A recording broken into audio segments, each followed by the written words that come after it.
Sacramento Review. Michael Cera and Kristen Stewart star in a slight but winning road comedy. These two men became friends as children, during a swim class in which Ricky almost drowned Glenn. Their relationship has been fraught for years, and Glenn has been trying to phase Ricky out of his life. He rarely checks in and doesn't tell his friend that he's having a baby. Still, they share history and, whether they like it or not, a kind of emotional avoidance predicated on trepidation about what's next. Angarano and Chris Smith's slight screenplay details the relationship between Ricky and Glenn just enough to keep the narrative moving, but more information, especially about the two men, would have elevated Sacramento.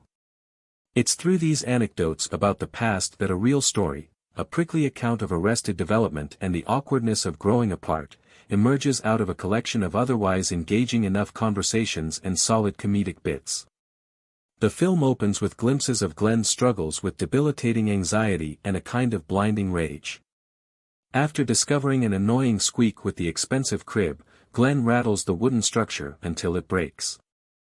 Later, he struggles to recount the incident to Rosie, claiming to have blacked out. Sacramento gestures at Glenn's condition throughout, sometimes for laughs, but its severity remains vague. Nevertheless, Cera gives a compelling performance as a man on the brink of a mental breakdown. He conveys both physical and less tangible manifestations of Glenn's anxiety, shaking hands, circular thinking and rumination, that help us better understand the depth of the character's struggles. Ricky is a less volatile figure, but still vaguely sketched. While he might be more in tune with his emotions, he's unreliable. An early glimpse into his life takes place a year before Sacramento's main timeline. While on a camping trip, Ricky meets Tolly, Maya Erskine, and the two begin a woodsy romance. Ricky proclaims boldly that they should run away and build a commune. Tolly stops him. That future could never exist, because Ricky would surely bail. The truth of her statement becomes clearer as Ricky and Glenn drive north. In order to get Glenn on board with the trip, Ricky tells his reluctant friend that his father died a month ago and he wants to fulfill the old man's dying wish by spreading his ashes in the city. Even though the two are estranged, Glenn concedes. The guilt trip morphs into a more emotionally complicated, and antic-filled, journey the closer they get to Sacramento.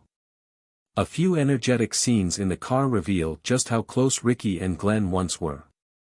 The standout moments in Sacramento highlight behavioral and conversational quirks of old friendships, in scenes that recall the drollness of Joanna Arno's recent "The feeling that the time for doing something has passed."